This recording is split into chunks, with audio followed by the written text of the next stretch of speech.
Dios, cuando hace algo, lo hace bien. Dios, por amor, nos ofrece la solución que tanto necesitamos en nuestra vida, en nuestra familia, quizá en nuestro matrimonio, en nuestro México, donde sea. Dios ofrece la solución que tanto necesitamos. Dios ofrece vida. Vida. Vida en un presente, a través de la fe en Jesús. Continuamos con la serie Los grandes héroes de la fe, con el tema número 16, que se titula Cuidado con las pequeñeces, con signos de admiración. Cuidado con las pequeñeces. Me acompañan por favor a Hebreos, capítulo 11. Vamos a leer el verso 28. Hebreos 11, verso 28. Seguimos estudiando la vida de un gran varón de Dios llamado Moisés. Se los leo. Por la fe, Moisés, por la fe, celebró la Pascua y la aspersión de la sangre. ¿Qué quiere decir esto de aspersión? Es rociar. Rociaron sangre. Voy a repetir. Por la fe celebró la Pascua y el rociamiento de sangre para que el que destruía a los primogénitos no los tocase a ellos. La mayoría hemos escuchado la palabra Pascua. Hoy vamos a platicar de la más grande historia de amor jamás contada. La Pascua, el Pesaj en hebreo. ¿Qué quiere decir la palabra Pascua? Pasar por alto, perdonar. Eso quiere decir la palabra original que se tradujo como Pascua, Pesaj. Pasar por alto, perdonar, liberar de cualquier culpa. Ustedes pueden estudiar con tiempo dónde se encuentra el establecimiento de la Pascua de Dios en el libro de Éxodo, capítulo 12. En Éxodo 12 nosotros vamos a leer solo 3 versículos.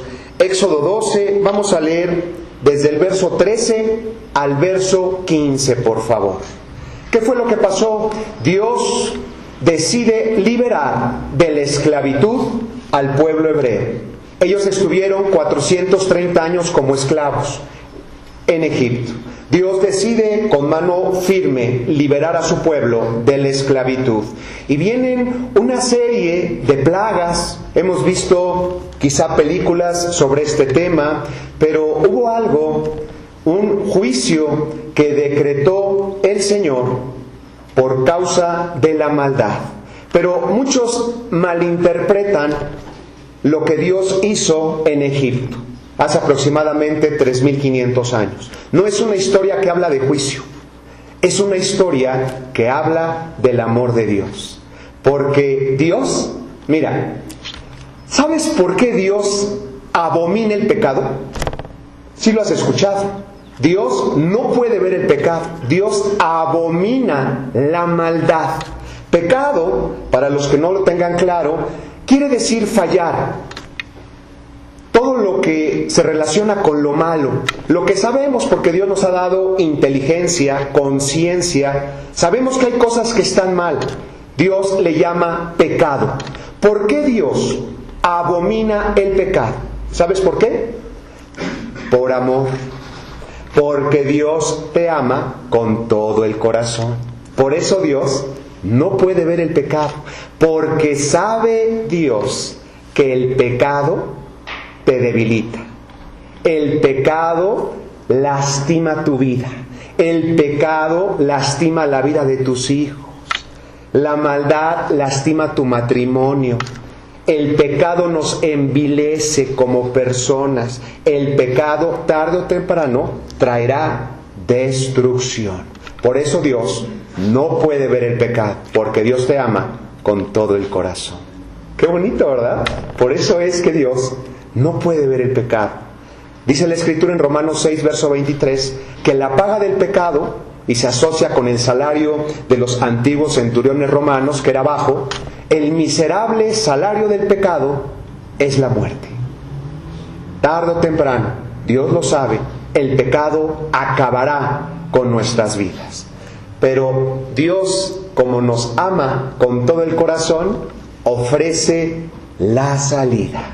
Y así pasó con el pueblo de Israel. Y ustedes pueden ver la historia. ¿Qué es el Pesaj o la Pascua? Dios les dice, van a hacer todas las cosas nuevas a partir del día de hoy. Cuando yo hago algo, lo hago bien. Cuando nosotros nos acercamos al Señor, Dios ofrece liberación en un presente y también en un futuro. Vida en un presente, vida en un futuro. Y les dijo, miren, lo que van a hacer ustedes, ¿por qué crees que a Dios se le ocurre hacer esto? Piensa que estamos en medio de esas familias hebreas y Dios nos dice, van a tomar un corderito en el día 10 del primer mes del año. Para ustedes va a ser el primer mes del año, el que era el séptimo, pero todo en Dios iba a ser nuevo. En el día 10 van a tomar un corderito sin defecto, en el mejor tiempo de su vida, teniendo un año de vida.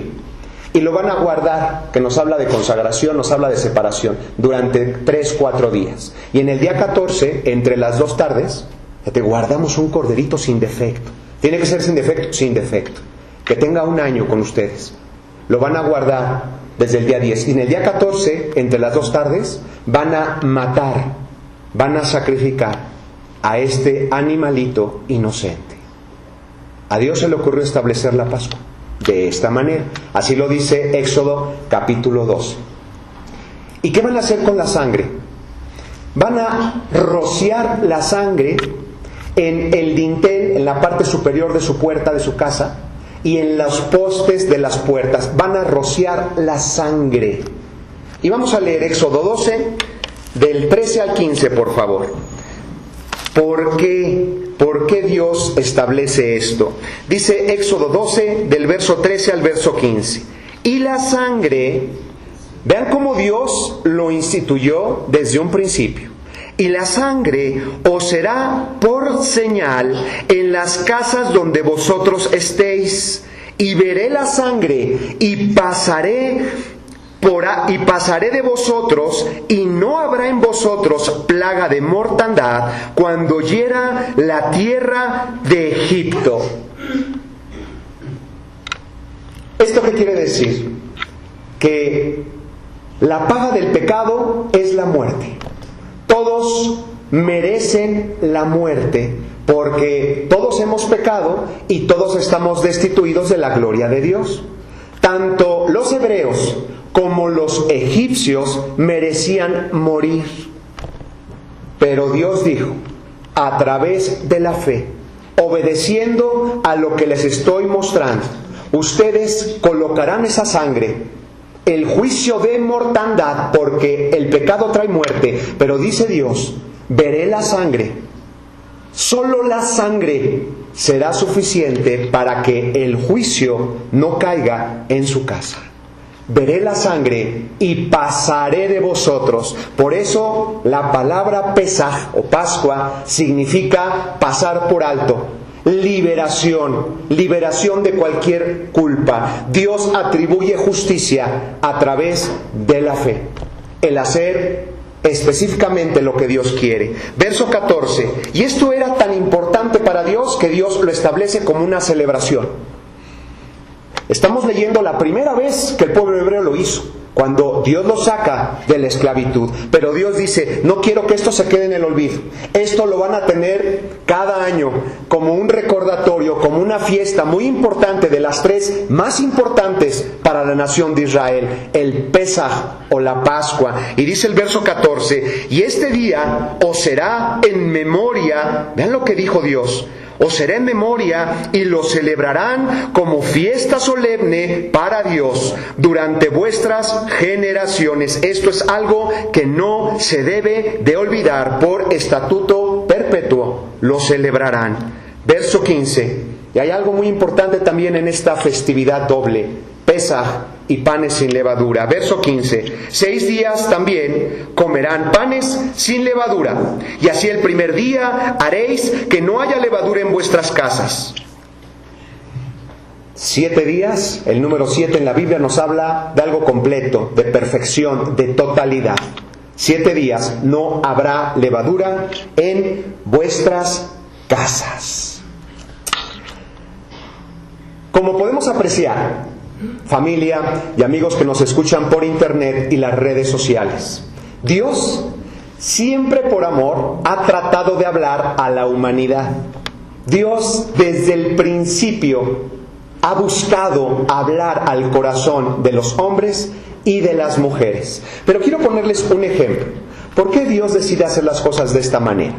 Piensa que quieres tener un árbol grande, un naranjo, ¿les gustaría? Enfrente de tu casa, en un jardín que tú puedas apreciar, que te dé fruto, que te dé cierta sombra. ¿Y qué es lo que tenemos que hacer para llegar a tener un árbol grande en nuestra casa? Pues tan fácil, ¿verdad? Nada más poner una sillita, sentarnos ahí al ladito y cruzarnos de brazos y esperar hasta que veamos ese árbol. Pues no, ¿verdad? Para poder tener ese árbol necesitamos trabajo, sembrarlo, ser constante. Se requiere de trabajo, de perseverancia y de paciencia, porque no va a crecer de la noche a la mañana. Y esto pasa igual con las ideas. Dios buscó desde el principio sembrar una idea en el corazón de las personas. Por eso Dios decide que a través de un animalito inocente que estuvo 1 año en casa de sus dueños, ellos tenían que matar, por culpa de su maldad, tenían que matar a un animalito inocente. Ellos iban a comprender desde un inicio la gravedad de la decisión de vivir en pecado. Ellos iban a comprender que solo la sangre de un animal inocente era suficiente para lograr el perdón del Señor. Entender la gravedad de la decisión de vivir en pecado. Las ideas, familia y amigos, se tienen que sembrar en los corazones. Las ideas constantemente hay que sembrarlas y hay que regarlas para que puedan llegar a germinar. Y así lo hizo el Señor desde un principio. Pregunta: ¿quién creen ustedes que representa el Cordero de la Pascua? Dios dijo: mira, tanto egipcios como hebreos, los dos son igualmente culpables de la maldad. Todos ofenden a su esposo, todos ofenden a su esposa, todos lastiman a sus hijos, todos dicen quizá groserías, muchas veces nada más pensamos en nosotros, no pensamos en los demás. Todos merecen la muerte. Egipcios y hebreos. Pero Dios dijo: veré la sangre de un cordero sin defecto, y la sangre será suficiente para que puedan obtener el perdón. ¿Quién representa entonces al cordero?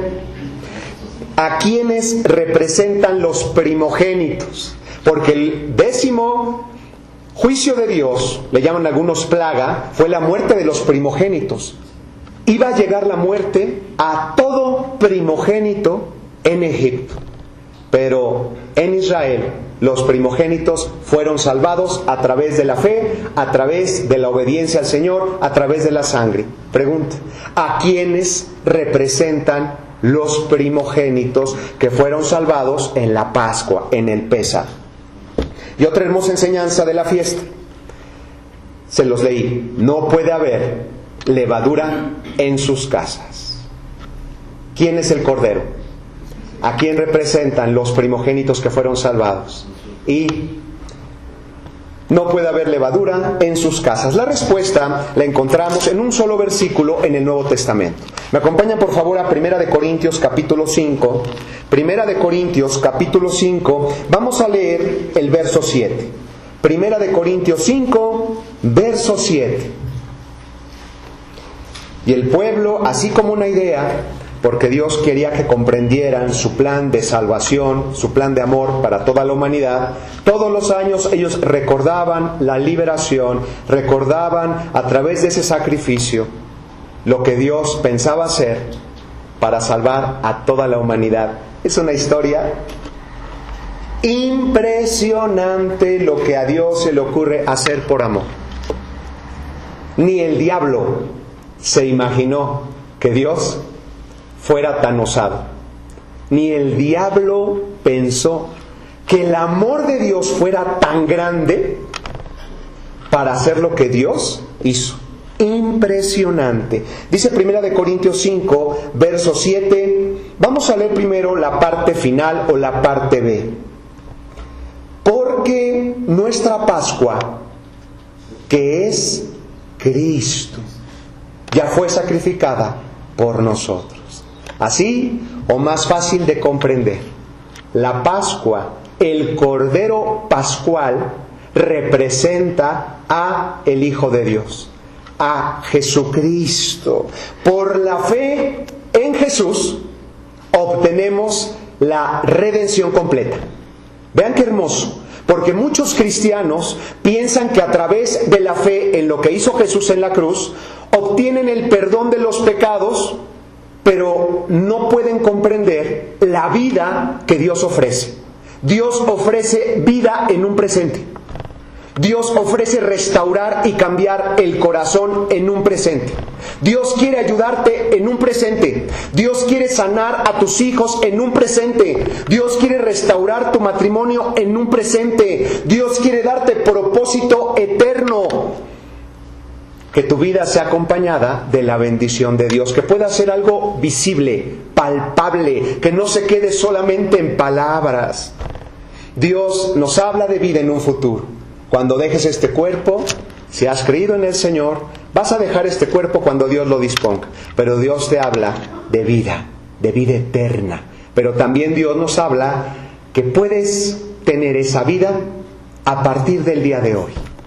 Una vida diferente gracias a la fe en Jesús. Pero ¿a qué nivel llega el amor de Dios? Piensa en esto, papá que me escuchas, que Dios te ha dado la bendición de tener hijos y muchos nietos.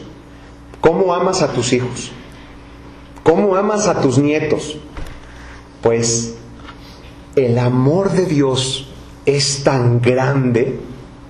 Piensa en esto, papá, mamá que me escuchas. Por amor, dejar que su hijo muriese. Entregar la vida de su hijo.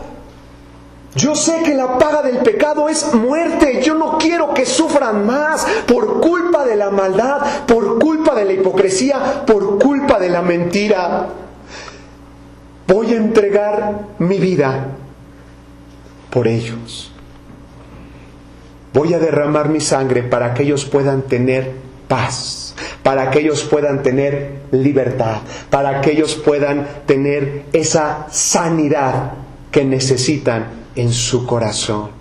El amor de Dios, porque de tal manera amó Dios a este mundo que decide entregar la vida de su Hijo inocente, para que todo aquel que en Él crea no se pierda y tenga la vida eterna. Y pienso en ese triste y glorioso día en Jerusalén, hace 2000 años, cuando Jesús entrega su vida. Fue algo impactante para todas las personas que lo pudieron percibir. Piensa en Jesús. Después de ser prácticamente desfigurado, con látigos pequeños romanos que aplicaron la primer sentencia, el primer castigo, Él era inocente por odio, por maldad, por una ira incontrolable. Fue despedazada su piel, tejido subcutáneo, muscular. Dice la ciencia que esta clase de látigos podían llegar a exponer el hueso. Imagínate esto. Destruyeron su espalda, su pecho, sus brazos, piernas. Me imagino su cara ensangrentada. Y no solamente se quedó ahí, se quedaron ahí las cosas. Piensa en la corona de espinas. Ahí te picas con algo el dedo y ya no dejas de trabajar 2 días. Una corona de espinas. Clavos de 17 centímetros de longitud, perforando manos y pies, triturando nervios. El dolor. Solamente hablar de la cruz para los romanos era la peor de las muertes, la peor ejecución. Ellos tenían pavor solamente de escuchar el término cruz o muerte de cruz. Dios por amor, el amor de Dios, decide entregar su vida. Y me imagino a todas las personas, y la Biblia lo dice, pienso en el testimonio del centurión romano, del soldado romano que estuvo a los pies de la cruz. Dice la Escritura, mira, era la hora tercera cuando le crucificaron, aproximadamente a las 9 de la mañana. 3 horas después, vean lo que Dios hace. Dice la Escritura que a la hora novena hubo tinieblas, a la hora sexta hubo tinieblas era la hora tercera cuando le crucificaron, las 9. A la hora sexta, a las 12 del día, tinieblas cubrieron la tierra. Todos viendo al Señor, más los religiosos. Por eso en la cruz Dios rompe la falsa religiosidad. Todos los que se creían conocedores de Dios y se acercaban a la cruz se burlaban de Él. Dice la Escritura, ¡ay, tú que derribas el templo y que en 3 días lo levantarás! Desciende ahora de la cruz para que creamos en ti. A otros pudiste salvar, tú no te puedes salvar a ti mismo. Eres un hipócrita. ¿Quién va a creerte? Nada más mírate. Y escarneciéndolo y burlándose.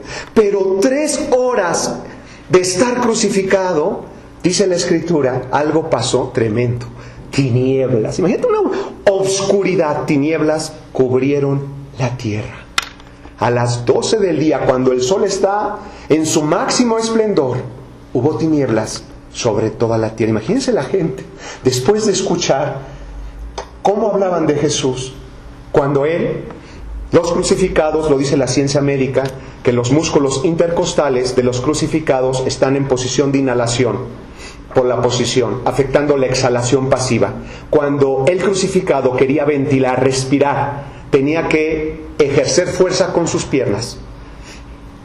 Imagínate, activando ese dolor de nervios triturados en sus pies. Y también tenía que hacer una torsión con sus manos. Para poder levantarse, se tenía que apoyar en los clavos que perforaban su cuerpo. Para poder tomar aire, y después tenía que desplomarse nuevamente para poder exhalar. Así estuvo el Señor por 6 horas. No podían respirar correctamente. Les costaba mucho trabajo respirar, más aún hablar. Pues Jesús por amor, y está en los evangelios, lo pueden estudiar, 7 frases llenas de amor que Dios dijo desde la cruz. Y una de ellas, que conmueve mi corazón, después de oír todo lo que le decía, Él era inocente. Y me imagino a Jesús tomando fuerzas en la debilidad, quizá hablando en arameo, diciéndoles con su cara desfigurada, Japa. Dice que con alta voz hablaba el Señor, Japa, Paco, Tilain Tinamuy, Tieftin. Padre, perdónalos, porque no saben lo que hacen. No entienden lo que estamos haciendo por amor por ellos. Perdónalos. Cuando los líderes religiosos escucharon y vieron 3 horas tinieblas alrededor de la tierra, agachaban su cabeza. No sabían lo que estaba pasando en ese momento. Dice la Escritura que 3 horas después Jesús murió. Cuando muere, Por eso el soldado romano fue un testimonio para la gente que estaba alrededor. Mira, dice la Escritura que había tinieblas sobre la tierra, que cuando Jesús entrega su espíritu, hubo un temblor que rompió las piedras.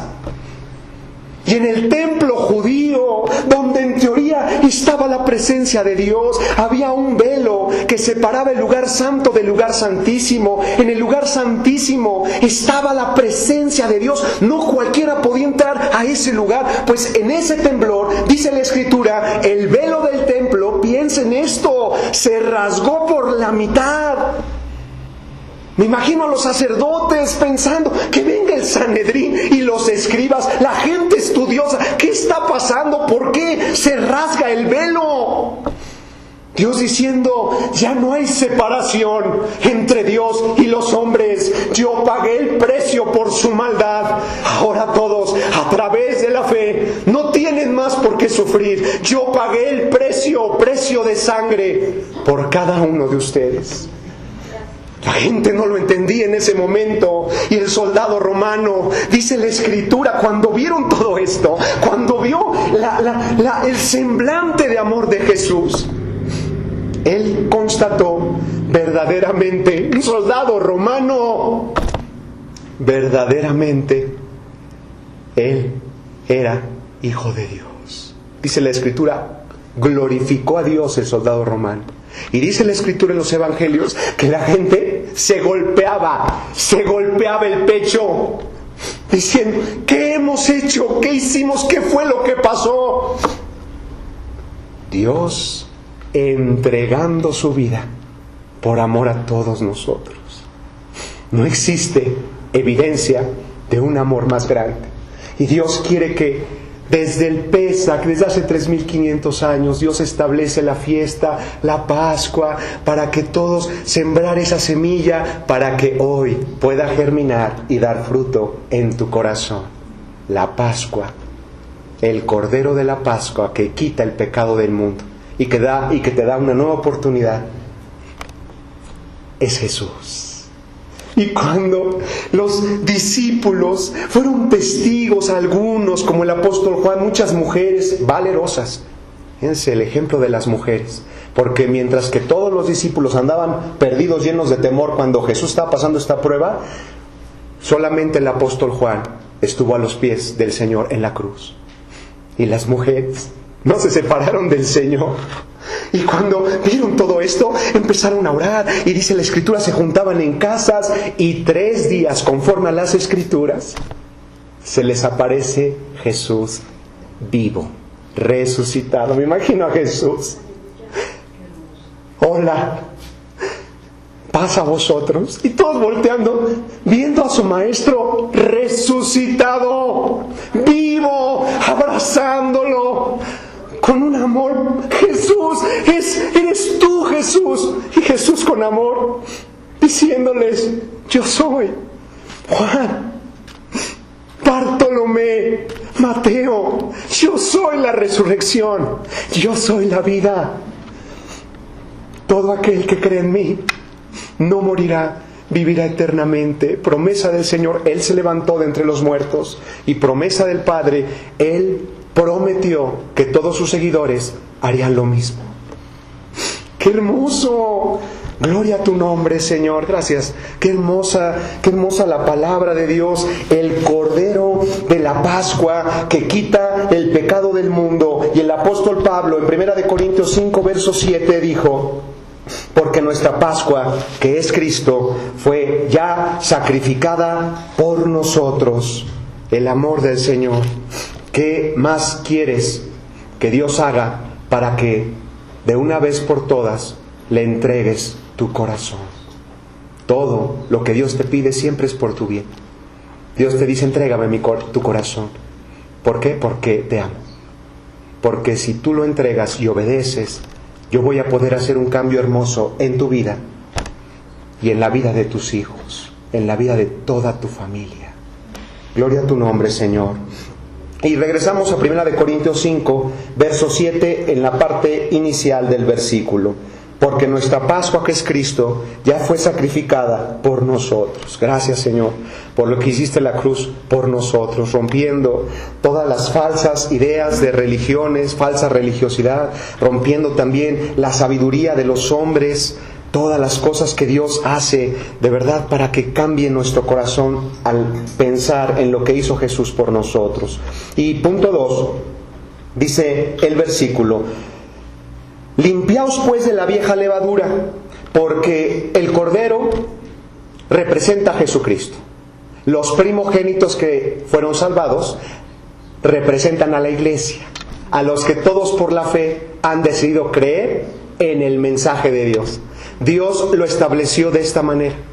Dios quiso que fuera de esta manera. ¿Pero por qué Dios no perdonó los pecados? Dios quiso perdonar de esta manera, entregar mi vida. Pero así van a comprender la gravedad de morir, de vivir en pecado. Al grado, el pecado es tan malo que mi Hijo tuvo que derramar su sangre para que tú tomes la decisión de cambiar, de arrepentirte, de hacer las cosas bien con el Señor. Los primogénitos son representan a la iglesia del Señor. ¿Quién es la iglesia? Todos los que abran su corazón al Señor. Dios dice, no el hombre, esa es mi iglesia. Dios no viene a establecer ningún tipo de credo, ni de religión, ni de agrupación. Dios viene en busca de un pueblo que le crea a Él, que establezca la palabra de Dios en su vida y que crea en Jesús como su Señor y su Salvador. No existe otra posibilidad. No existe otro camino, no es por buenas obras, no es por nuestra linda cara, no es por lo que hagamos, es a través de la fe en Jesús. Nadie puede llegar al Padre si no es a través de Jesús. Pero también dice el versículo: límpiate pues de la vieja levadura, para que seas nueva masa, sin levadura como sois. O sea que ahora podemos ser representados, vean qué bonito, una metáfora espiritual. Puede ser una galletita crujiente, sin levadura, o puede ser, a ver, levanta la mano quien está al lado de una dona, o de una concha, o puede ser un pan sin levadura. O no pienses en los demás, piensa en ti. Porque Dios dice, mira, porque límpiate de la vieja levadura, como si nosotros fuéramos un pan. Dios lo estableció en la fiesta, 7 días no habrá levadura en tu casa. ¿Qué representa la levadura? La levadura representa o es símbolo de la impureza, de la maldad, del pecado. Y panes sin levadura representan pureza y santidad. Dios quiere que seas como un pan sin levadura, lleno de pureza, lleno de santidad. Apartarte de todo lo que sabes que está mal y llenarte de lo que Dios te está mostrando que es lo correcto. Dios te muestra todo a través de su preciosa palabra. Dios nos habla de un nuevo comienzo a través de la fe en Jesús. Y nos habla de una limpieza profunda. Tienes que ser como pan sin levadura. 7 días, Señor, así era en la fiesta. Pero recuerda que el 7 nos habla de totalidad. Dios quiere que seas puro, que seas santo, apartado para el Señor todos los días de tu vida. ¿Por qué Dios me pide esto? Porque te ama. Porque ahí está lo que tanto buscas. Si tú obedeces al Señor, las bendiciones de Dios pronto alcanzarán tu vida. Dios nos habla de una limpieza profunda. Y quiero que recuerden conmigo lo que hacen los judíos cuando festejan la Pascua. Y actualmente, ellos, vean cómo lo manejan. Porque Dios dice que debe de haber una limpieza profunda. Pero ¿a qué grado? ¿A qué nivel? Ellos eliminan todo vestigio de levadura en sus casas. No puede haber un pedacito de galleta, la más mínima migaja, porque Dios dijo que no puede haber levadura en nuestras casas. Piensen esto, que ellos buscan en el refrigerador, en las rendijitas de la cocina, hasta en la misma ropa, porque hay algunos que comen pan y galletas yendo al trabajo. Bueno, ni en la ropa, en ningún lado debe de haber levadura. Y nosotros, ¿cómo Dios quiere que guardemos nuestro corazón? ¿Sabes por qué Dios quiere que guardes tu corazón? Porque existe un peligro muy grande de consentir pequeñeces en nuestra vida. Cuidado con las pequeñeces. Dice la Escritura, un poco de levadura, si lo han escuchado, leuda toda la masa. No puedes consentir pecaditos o pequeñeces. Así como el pueblo judío busca migajitas, a Dios lo que le interesa es que aprendas a guardar tu corazón. Que seas como ese pan sin leudo, sin fermento, sin contaminación. ¿Pero a qué nivel, Señor? ¿Como un pampita que tiene poco fermento? No. Dios quiere que seas una galletita crujiente, llena de santidad. Porque ahí está la bendición de parte de Dios. Un poco de levadura que consientas puede traer problemas graves a tu vida. Escucha bien. Cualquier pensamiento. ¿Qué es eso de la levadura? Mira, cualquier pensamiento que tú consientas, cualquier pensamiento, cualquier sentimiento, emoción o acción que decidas hacer en tu vida que vaya en contra de las enseñanzas de Dios, eso pequeñito, es que fue un pensamiento que yo consentí en mi cabeza. Bueno, ese pequeño pensamiento negativo puede llegar a convertirse en algo muy destructor para tu vida. Por eso Dios dice, cuídate de las pequeñeces. Si vas a hacer algo, hazlo bien con el Señor. Dios te habla de una vida en santidad, en pureza, viviendo de acuerdo a los mandamientos de Dios. Si tú consientes ideas de temor, por ejemplo, y eres cristiano, y Dios está contigo, pero si tú consientes pequeñeces, ya estás viendo las noticias y estás escuchando a otras personas que viven como desesperados, llenos de temor, y tú consientes esas ideas que empiecen a anidarse en tu mente y en tu corazón, ¿qué crees que va a pasar en tu vida al consentir pequeñeces? Poco de levadura leuda toda la masa, y después vas a estar mordiéndote las uñas y no vas a tener paz en tu corazón, y vas a tratar de buscar respuesta quizá en ansiolíticos, quizá en relajantes, narcóticos, porque no puedes tener paz, porque es que yo nada más abrí una puertecita en mi mente, yo nada más no tuve a bien el hacer caso a las enseñanzas de Dios, consentí pequeñeces, y ahora ves el resultado. No podemos jugar con esto, con la preocupación. Hay personas que abren su corazón al conformismo, a la flojera, al desánimo, depresión, derrota, otros a la impureza. Mira, todos sabemos que tenemos ciertas debilidades. Tú te conoces mejor que nadie. Tú sabes, como dicen, de qué pie cojeas. No consientas esas debilidades. Si vas a hacer algo, hazlo bien con Dios. Si sabes que tienes problemas de infidelidad y de impureza, pues deja de estar viendo esos programas en la televisión. Deja de estar viendo esos espectaculares, ya nos bombardean por todos lados, ¿no? Hay que ver a las personas con respeto. No consientas debilidades. Hay personas que tienen problemas a lo mejor con el alcohol, con el cigarro.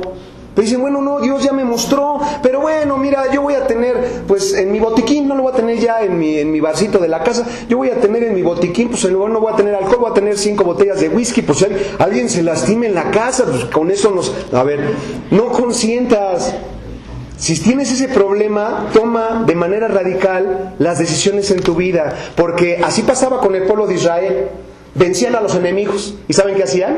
Porque ellos creían que eso les convenía. Los volvían tributarios. Ahí los tenían. ¿Y qué pasaba con los enemigos? Empezaban a tener más fuerza, más fuerza, más fuerza. Y en un momento acababan con el pueblo de Dios. No consientas enemigos. David lo comprendió. Cuando venció al gigante, cuando venció un problema, ¿sabes qué hizo? No nada más lo dejó ahí tributario. Yo vencí, ya me voy. Le cortó la cabeza con su espada. O sea, terminamos con el problema. Si esto no me conviene y Dios ya me sacó, yo no voy a consentir pequeñeces ni en mi mente, ni un pensamiento, ni una emoción. Si tú has sido lastimado, lastimada emocionalmente, guarda tu corazón sobre toda cosa. Dice la Biblia, guardada, valiosa. Guarda tu corazón, de él depende todo en tu vida. Y lo que les decía hace ratito de la música, estás oyendo música que habla de córtate las venas, ¿qué va a pasar? Es pequeña levadura que está introduciéndote en tu mente, y después viene un problema con tu esposo, un problema con tu ex esposo, un problema con tus hijos, y ya te reventó totalmente, porque eso está en tu corazón, porque lo has consentido. Dios te ama y te dice, no puedes consentir pequeñeces, cuidado con esa levadura, que un poco nada más que consientas puede leudar toda la masa. La mejor estrategia para inutilizar pensamientos negativos, ya estamos terminando, la mejor estrategia que tenemos para inutilizar, quieres tener victoria, ¿verdad? En tu vida.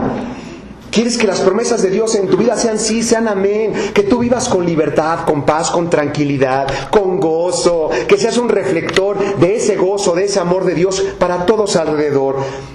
Tienes que entender esto, la mejor estrategia para inutilizar pensamientos negativos está en la consagración, en la intimidad con el Señor. Ay, es que yo quiero hacer las cosas bien, pero no puedo, porque necesitas mayor consagración, acercarte a Dios de corazón, mayor intimidad. Y la clave, familia, está primeramente en la oración. Ya no tenemos tiempo, pero ustedes lo pueden checar en los evangelios, en Mateo 27, verso 36, Mateo 26, 37, perdón.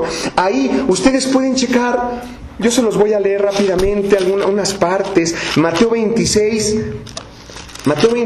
verso 37, si lo pueden poner los monitores. Miren, estamos hablando no de un apóstol, no de un discípulo, estamos hablando de Jesús. Dios hecho carne, venía una prueba tremenda, ya lo platicamos. Y miren lo que dice la Escritura. En el huerto de Getsemaní, Jesús mismo, Dios hecho carne, ¿qué fue lo que pasó? Dice la Escritura, tomó a 3 personas, a Pedro, a Jacobo y a Juan, y comenzó, vean, lo que empezó a pasar en la mente, en el corazón de Jesús, comenzó, ¿qué dice? A entristecerse y a angustiarse. Y en el verso siguiente Jesús les dice, mi alma está muy triste hasta la muerte. Si eso pasó con Jesús, ¿qué va a pasar con nosotros? Pero Él pudo tener la victoria, porque les dijo, la respuesta está en la oración, en la intimidad, en estar muy cerca de Dios, en esa consagración. Y les dijo a los discípulos, velad, el tiempo que dedicaban en otras cosas, ahora dedíquenlo en la oración. Orad, oren para que no entren en tentación. Dios nos deja la fórmula para vencer, está en la oración. Jesús lo hizo. Piensa, cuando vienen pensamientos de tristeza, cuando vienen pensamientos de desesperación en tu vida, como lo pasó Jesús antes de ser crucificado, ¿sabes qué hizo? Se fue a orar al Padre. Señor, si es posible, pasa de mí esta copa, pero que no se haga mi voluntad, sino la tuya. Y lo hizo 3 veces. Pero Dios llenó con un poder, porque mira, Dios te está dando la clave, la fórmula para tener la victoria. Se llama oración. No puedes salir adelante por tantas broncas, tantos pensamientos negativos y ya no sé ni para dónde ir. Dios te dice, ponte a orar, ayuna. ¿Qué es el ayuno? Es vivir de acuerdo a la voluntad de Dios. Eso es el ayuno. A mí me encanta hacer todas estas cosas, pero por ti, Señor, voy a dejarlas de hacer porque sé que no convienen. Eso es tener una vida de ayuno constante con el Señor. Y también es importante, aparte de la oración y la vida en ayuno, y gracias a Dios por la oportunidad que tenemos de tener reuniones de oración, veladas de oración, aprovechen. Se los decimos de parte de Dios, aprovechen ese tiempo que es para el Señor. Y también debemos de llenarnos de la palabra de Dios. Llenarnos de la palabra, porque la palabra es como un arma que nos puede ayudar. Pero si tú nada más te sabes un versículo, ¿no? Y vienen a la mente ideas, y viene tristeza a atacarnos, y viene un problema en casa con tus hijos, porque de tal manera amó Dios este mundo que entregó a su hijo. Que está bien, a lo mejor te sirve para eso, pero luego viene un problema de alguien que está enfermo y necesita sanidad, pero porque de tal manera, y luego tienes problemas en el trabajo, porque de tal manera a poder, con un solo versículo, poder salir adelante. Dice la Escritura que la palabra de Dios está viva, que es más cortante, Hebreos 4:12, que toda espada de doble filo penetra hasta partir el alma, tus ideas, la forma en que ves las cosas. Mira, quita todas esas ideas y planta las ideas de Dios en tu corazón. Tiene poder. La palabra de Dios es poder para levantarte en victoria. Y cuando viene el problema, tú inmediatamente lo rechazas, porque Dios te ha dado armas poderosas en Dios para la destrucción de fortalezas. Una es la oración, el estudio a profundidad de su palabra, el tener claros los versículos bíblicos, para que cuando vengan dardos como de fuego a tu mente, a tu corazón, tú puedas con el escudo de la fe resistirlos. Con la espada del Espíritu, que es la palabra de Dios, puedas decirle no, porque yo sé que tengo este problema, pero también Dios dice en su palabra que caerán a tu lado 1000 y 10,000 a tu diestra, pero a mí nada puede llegarme, porque yo estoy contigo, Señor, porque tú me amas con todo el corazón, porque tú dices en tu palabra que prometiste estar conmigo siempre, que tú tienes pensamientos de bien y no de mal. Entonces te llenas de la palabra empieza a llenar tu mente, a llenar tu corazón, y puedes alcanzar la victoria. Amén. Llenarnos de la palabra de Dios, entenderla. No faltes a los estudios, no faltes a los servicios. Si tienes dudas, nos juntamos para estudiar la palabra de Dios, y no te vaya a pasar como hace años. ¿Quién jugó a Doña Blanca está cubierta? Algunos, ¿verdad? Doña Blanca está cubierta de pilares de oro y plata. A ver, ¿quién me puede explicar a qué se refiere? ¿Está cubierta de pilares de oro y plata? Romperemos un pilar y un jicotillo. Esta es tu felicidad. Doña Blanca, están todos felices bailando. Ni idea tienen, pero son niños. Pero nosotros como adultos, como hijos de Dios, que lees la palabra y pues no sé. No sé, pero bueno, pues a ver, busca informarte, estudia. Hay diccionarios que puedes meterte hasta los originales, muy sencillo. Pero no podemos dejar las cosas como niños. Dios te habla de libertad, Dios te habla de madurez. La prioridad, familia, está en la oración. Jesús nos lo dejó como ejemplo. Él pudo tener la victoria contra la tristeza, contra probable desesperación. Lo acabamos de leer a través de la oración. Pero Él oraba, tenía esa relación íntima y conocía muy bien la palabra de Dios, y eso le trajo la victoria. Pon tus ojos en lo eterno, y todo lo demás, Dios dice, vendrá por añadidura. Padre, te damos las gracias, Señor, por tu hermosa palabra y por la oportunidad que nos das de estar aquí. Gracias, Señor, porque tú muestras a tu iglesia el amor que le tienes. Gracias por lo que hiciste en la cruz por mí, Señor. Dale las gracias al Señor. ¿Cuántas veces le has agradecido al Señor que Él haya entregado su vida por ti, para que tú tengas el perdón de los pecados, pero también para que puedas disfrutar de la vida abundante que Dios ofrece? Pero es que yo no he podido disfrutar de esa vida porque necesitas mayor consagración, una relación íntima, porque mucha gente dice que ama a Dios, pero una persona que ama a alguien busca estar cerca de esa persona, dedica tiempo a esa persona. Tú amas a lo que le dedicas tiempo.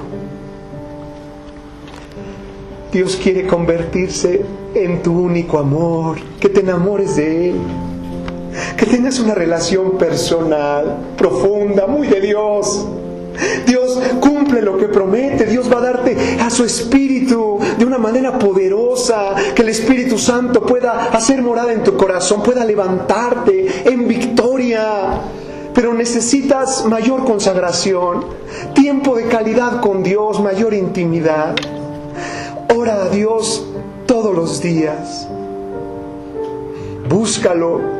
Un estudio serio de la palabra de Dios todos los días. Padre, tú eres mi Padre, nosotros somos tus hijos. Gracias, Señor.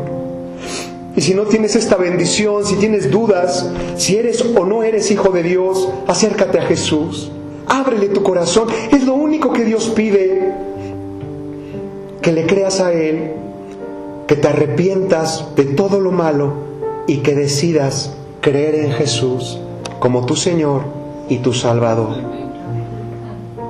Dios mío, perdóname. Creo en Jesús y lo recibo hoy como mi Señor y mi Salvador.